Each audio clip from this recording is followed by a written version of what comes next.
Implica en el contexto de Medio Oriente. Estamos en comunicación con la doctora Ornella Favani, doctora en Relaciones Internacionales, además, bueno, especializada en asuntos de Medio Oriente. ¿Cómo está? Muy buenos días. ¿Cómo le va? Buen día. Hola, muy buenos días para todos.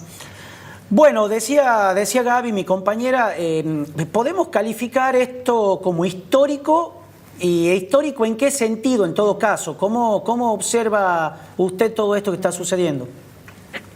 Bueno, la firma de este acuerdo que se está dando en estos días es importante, en tanto lo que marca es el fin de un nuevo capítulo dentro de, o al menos el último capítulo dentro de lo que es la historia de un conflicto que, valga la redundancia, es histórico. Un conflicto que lleva décadas, no hablar de siglos, en tanto los distintos especialistas en este tema no coinciden con respecto a cuándo se inicia esta disputa. Pero, insisto, entiendo que lo que estamos viendo es el cierre de un capítulo a partir del fin de esta guerra que se había iniciado hace ya más de 2 años, ¿verdad? A partir de esto, digo, la intervención de Donald Trump, ¿cambia en algo el escenario para Medio Oriente? Digo, esa injerencia, sí, ¿qué implica más allá, bueno, de haber ser artífice de este acuerdo de paz, ¿no? Bueno, amén de ser artífice de este acuerdo, es importante su intervención porque él se convierte en uno de los garantes, básicamente, de la aplicación de este acuerdo, que bueno, es algo. Por eso los distintos analistas son cautos en relación a este tema. Sabemos que Israel ya de forma unilateral ha roto un cese al fuego. Esto tomó lugar a principios de este año. En virtud de eso es la reticencia en gran medida, digo, entre otros factores, esto ha sido una cuestión que ha preocupado a Hamás. Digo, el hecho de que Israel pueda volver a violar los acuerdos firmados, y allí aparece y cobra relevancia la figura de tanto Donald Trump como de otros líderes que han respaldado estos acuerdos y han otorgado garantías con respecto a que precisamente en esta oportunidad el Estado de Israel cumpla con lo pactado. ¿Y qué pasa, digo, con los países vecinos, no? Digo, porque hemos visto la mediación en algún momento, ¿no?, de Egipto o también el Qatar y esto, o sea, ¿cómo genera en este concierto qué genera en este concierto de Medio Oriente esta situación?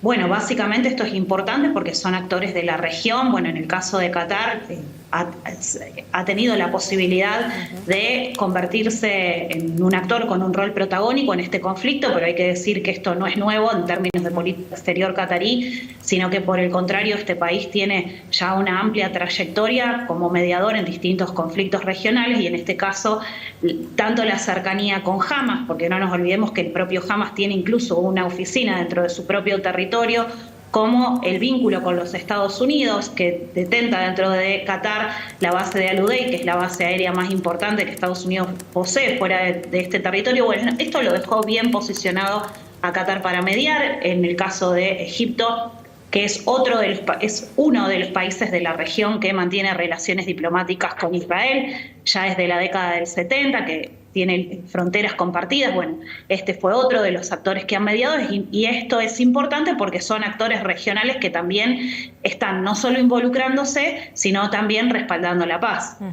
¿Qué es lo que se sabe de Gaza, no? Digo, ¿cómo queda la franja en este contexto? Bueno, hemos visto algunas imágenes, ¿no?, de la devastación y de la vuelta de los gazatíes durante las últimas horas al territorio. Las noticias que tenemos son las mismas que veníamos manejando en gran medida durante estos últimos meses. Es un territorio que ha sido arrasado. Hay quienes destacan que el nivel de devastación que ha sufrido la franja no tiene parangón. Hay quienes llegan a compararlo incluso con la situación que le tocó vivir a Hiroshima tras el lanzamiento de la bomba nuclear, pero hablamos de un 90% de la infraestructura física destruida, de 2 millones de desplazados, entre los cuales hay parte que están buscando, esto es algo que también se lee en las noticias, regresar a sus hogares. Bueno, claro. ¿Cuáles son sus hogares? ¿Dónde están sus hogares cuando todo lo que vemos son escombros, y estas no son las pérdidas más importantes porque sabemos que hay casi 68.000 palestinos muertos.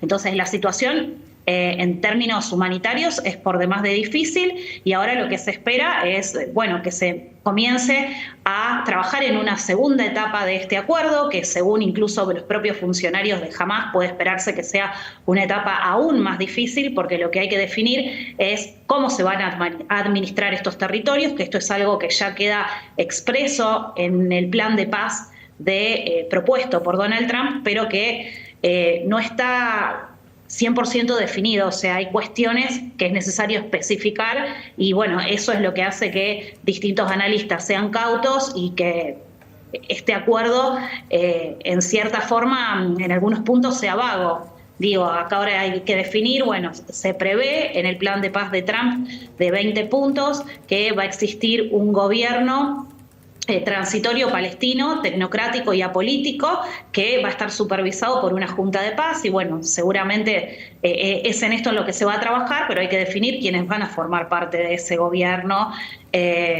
Efectivamente, el rol que va a jugar esta junta de paz, bueno, esto es un poco lo que está por venir.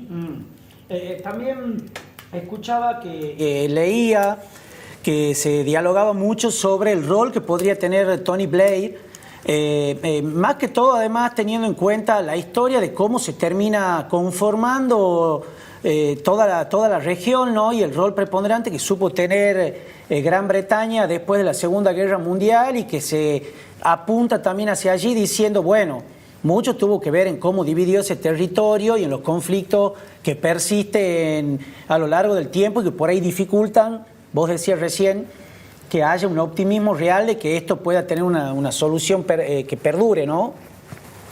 Sí, en relación al rol de Gran Bretaña, bueno, creo que en gran medida, si estudiamos la historia, el rol tal vez no fue,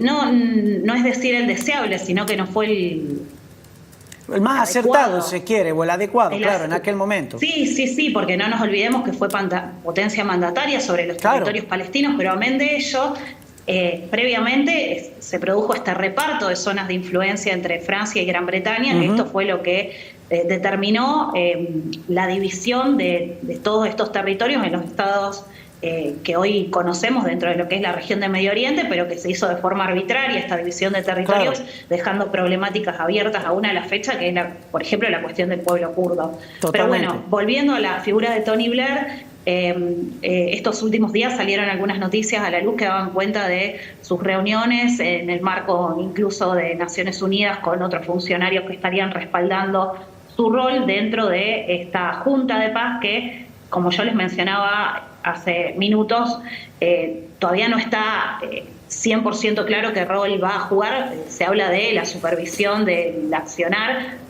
de ese gobierno transitorio para Gaza, pero hay cuestiones que no están terminadas de definir. Por ejemplo, si junto a Trump y a Tony Blair van a participar otros mandatarios o quiénes más van a ser parte de esa Junta para la Paz.